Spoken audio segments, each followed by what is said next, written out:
Bonjour, je vous retrouve aujourd'hui pour une petite vidéo tuto sur l'élevage de vers de compost, qu'on appelle aussi la lombriculture. Cette vidéo ne sera pas exhaustive car je ne maîtrise pas toutes les techniques d'élevage de vers, elle sera en revanche fonctionnelle puisque je vais vous partager toutes les techniques dont moi je me suis servi depuis les quelques années, ça doit faire 3-4 ans maintenant que je fais du lombricompostage. Donc je vous expliquerai à chaque fois pourquoi ça marche pas. Je vais juste vous dévoiler les principes pour l'élevage de vers. Donc, le point de départ pour un élevage de vers de compost, c'est le contenant. Et pour ça, il faut déjà savoir qu'il n'est pas nécessaire d'avoir les tours, j'appellerais ça une tour à lombric qui sont vendues dans le commerce, dans lesquelles on a plusieurs étages, puis un étage rez-de-chaussée qui en fait sert de drainage dans lequel on récupère du jus de compost, du lombrité on appelle ça. Bon, il n'est pas nécessaire d'avoir un truc sophistiqué comme ça, à moins de vouloir récupérer donc ce fameux jus. Et on peut très bien se servir de récipients fermés qui ne sont pas drainés. Et lorsqu'on se servira de récipients fermés, ça peut être un seau, ça peut être comme ici des caisses bois. Là j'ai mis, vous voyez, ça c'est des sacs plastiques dont on se sert pour conserver les légumes en chambre froide avec de l'humidité. Donc on peut servir de ça, je me sers de caisse verte pour le ramassage des légumes, je me sers de seau. On peut faire dans un palox. Là, le seul critère à respecter, c'est que le contenant doit être adapté à la population de vers. Et par exemple, lorsqu'on débute un élevage de vers, moi c'est une erreur que j'avais fait au début, c'est que j'avais acheté 1 kg de vers de compost sur internet et je les avais mis directement dans un palox en bois qui fait 1 mètre de large par 1 mètre par 1 mètre. Et donc finalement, la population de vers était beaucoup trop faiblement concentrée. Et lorsque les vers ont une trop grande surface à explorer par rapport à leur nombre, ça a pour conséquence qu'ils se croisent trop peu et ils se multiplient moins. Il y a moins de rencontres, voilà. Donc il faut toujours avoir un contenant qui est adapté à la taille de la population de vers et on commencera donc toujours avec un contenant qui est petit. Lorsque le contenant ne possède pas d'évacuation, de trous pour le drainage, on gérera l'humidité de la litière en rajoutant une alimentation qui sera plus ou moins sèche pour ajuster le degré d'humidité.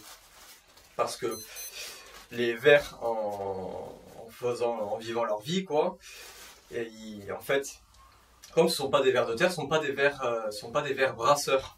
Donc, le substrat, le lombricompost, en fait, il a toujours tendance, au fond, à se compacter, à s'agglomérer et à être très humide. Et en fait, le lombricompostage, c'est un peu comme des semis de plantes. La compétence maîtresse, je dirais, c'est la gestion de l'humidité. Et donc voilà, cette humidité qu'on gérera soit avec l'ajout de litière un peu plus sèche, soit avec l'alimentation qui doit être plus sèche. Et on brassera le tout pour homogénéiser donc l'humidité du lombricompost. En ce qui concerne la litière, donc, eh ben, on a des choix assez variés. Moi, je me suis servi de terreau usagé, on peut se servir de compost, on peut aussi se servir, c'est le plus simple, de fumier de cheval ou de vache, puisque c'est l'alimentation naturelle des vers. Toujours est-il que la litière doit avoir pour caractéristique de pouvoir bien retenir l'eau, d'avoir une capacité éponge. Ça, c'est essentiel. Si vous faites une litière juste avec de la paille ou du broyat de bois, ça risque d'être un peu plus compliqué. Moi, j'ai jamais essayé en pur, mais je pense que c'est un peu aléatoire. Voilà. Surtout qu'en plus, ce sont des matières très carbonées, donc si on met de la nourriture et que les micro-organismes pompent l'azote de la bouffe pour digérer le carbone, ça risque d'être un peu le bazar. Enfin bon, voilà. Moi, ce que je peux vous recommander, c'est ou du terreau usagé, ou du compost, ou du fumier de vache ou de cheval pour faire la litière de départ. Ensuite, pour ce qui est de l'alimentation, on a plein de possibilités. Bien évidemment, les vers n'aiment pas tous les aliments de la même façon, ils ont leurs préférences. Donc leur préférence, c'est nécessairement fumier de vache, fumier de cheval et le plus frais possible. Il ne faut pas avoir peur de mettre du fumier frais lorsque ce sont des fumiers qui proviennent de ces deux animaux. Parce que ce ne sont pas des fumiers très riches en azote, je dirais. Et il n'y a normalement pas de risque de tuer les vers. Car il faut savoir que les vers sont des animaux très rustiques, mais qui sont quand même sensibles à un point précis, c'est la teneur en azote ou en protéines, c'est un peu la même chose, de l'alimentation. Et si on met une alimentation trop riche, il se passe un truc, en fait, ils chopent une maladie, je ne connais plus le nom, il y a un terme en anglais, et bref, ils grossissent un peu, il y a un genre de renflement sur un verre qui, je sais pas comment on appelle ça, qui grossit, puis ils sont comme ça, et ils finissent par crever, donc ça, c'est pas génial. Même si, en fait, il faut faire un compromis. Le problème, c'est que les vers mangent une nourriture riche en azote et en protéines. Plus l'alimentation est riche, plus ils vont se multiplier vite. Mais en même temps, si elle est trop riche, il y a risque de les tuer. Donc, alimentation, fumier de cheval, fumier de vache, on est bon, il n'y a pas de souci. Plus c'est frais, mieux c'est. On peut ensuite les nourrir avec de la farine de céréales. C'est ce qui est vendu par les sites internet qui vendent des vers de compost. En fait, et en général, quand on achète des vers, on peut recevoir ou avoir l'option d'acheter de la farine de céréales qui est broyée très très finement. Là, c'est un point très important pour nourrir les vers. Il faut que leur nourriture soit toujours d'une granulométrie très fine, parce que bon, ils n'ont pas une bouche de canard, concrètement, ils n'ont pas voilà, c'est limité, un vers, en termes d'ingestion. Donc plus l'alimentation est fine, plus ils vont pouvoir l'assimiler facilement. Sinon, il va falloir que les micro-organismes la prédigèrent pour eux, et donc ça fait un effet de décalage, quoi. Les vers, ils mangeront, mais plus tard. Voilà. On peut aussi les nourrir avec du fumier de poule, mais là, donc, il faut faire attention à ce que j'ai dit, puisque c'est une alimentation riche en azote. Donc, il y a plusieurs options. Par exemple, moi là, j'ai du fumier de poule pur que je pulvérise avec un moulin à céréales. Je peux les pendre directement, mais lorsqu'on épand la nourriture aussi, ce qu'il faut savoir, c'est qu'on ne les pend pas juste, on ne fait pas juste un tas comme ça. Hop.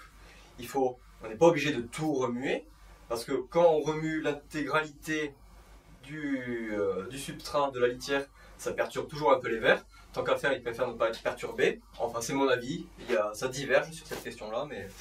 Donc on met notre nourriture en haut, et puis on la mixe avec la litière de surface, voilà. Ça évite qu'il y ait un trop gros un endroit trop concentré en azote, en fait, qui leur ferait faire une indigestion. Là, quand on dilue l'azote au milieu de la nourriture au milieu de toute la litière carbonée, on évite ce risque. Donc on peut le nourrir avec du fumier de poule pur, en le mettant avec parcimonie. On peut les nourrir avec de la farine de céréales. J'ai eu aussi à un moment un délire où je pensais faire comme les alchimistes qui transforment le plomb en or. Moi, je voulais les nourrir avec de la farine de mauvaise herbe. Vous voyez ça, c'est de la luzerne d'Arabie. Donc c'est une légumineuse que je pulvérisais. Donc la farine de mauvaise herbe, ils aiment. Mais c'est pareil, il faut faire avec parcimonie.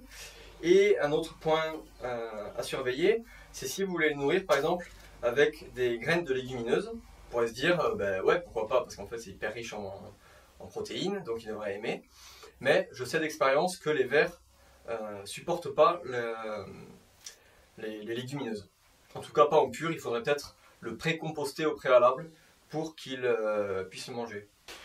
Il est également possible de nourrir les vers avec des légumes ou des fruits. Moi par exemple, je les ai nourris avec beaucoup de succès avec des courgettes que je coupe en tranches, en lamelles, que je pose tout simplement au-dessus du substrat.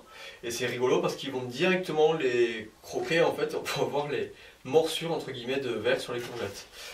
On peut également leur donner d'autres trucs, hein, des aubergines, tomates c'est moins bien, pastèque c'est moins bien. Pastèque c'est moins bien, en fait ils adorent ça la pastèque, mais il faut faire attention à la quantité qu'on en met, sans quoi, si on en met trop par rapport à ce que les vers sont capables d'ingérer, l'excédent de pastèque va pourrir, et après les vers ils n'aiment pas ce qui est entré dans des putréfactions nauséabondes, clairement ils n'aiment pas ça.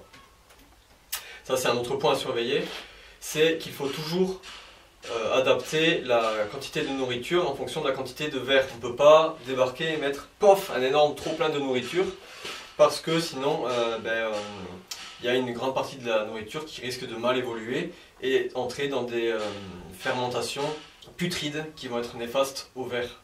Voilà, donc ensuite, en fonction de la qualité de la nourriture, on aura des vers qui sont plus ou moins gros, selon la nourriture, quoi. Des fois, on a plein de petits vers, des fois on en a des gros, Bon, je ne saurais pas trop vous l'expliquer, mais c'est comme ça. Et ensuite, si on veut récupérer les vers et les séparer de la litière, il y a plusieurs façons de procéder. Soit on vide toute la litière, on en fait un tas, et étant donné que les vers fuient la lumière, ils vont toujours se précipiter vers le fond. Donc on peut récupérer le sommet du tas, et on procède par étapes successives, et on enlève au fur et à mesure toujours le sommet de la litière. Soit on peut faire aussi d'une autre façon, c'est qu'en fait tout simplement on va laisser jeûner les vers pendant une période plus ou moins longue. Il faut que toute la nourriture se soit dégradée, et ensuite on met dans un filet comme ça, type filet à patates, de la nourriture très appétante pour eux, par exemple du fumier, hein, voilà, c'est le must. On met le filet par-dessus la litière, tous les vers vont aller manger la nourriture dans le filet, ensuite on prend le filet et on le transvase. Un autre indicateur pour savoir qu'il faut nourrir les vers, c'est que lorsqu'on met de la nourriture, si les vers ont tout digéré, la surface de la litière va être lisse. Voilà, et ça c'est le signe que bon, on peut nourrir à nouveau les vers. Bon, je pense que vous avez à peu près l'essentiel pour élever des vers. Si j'ai oublié quelques trucs, je le mettrai en post-prod. Je vous souhaite une bonne journée et je vous dis à bientôt.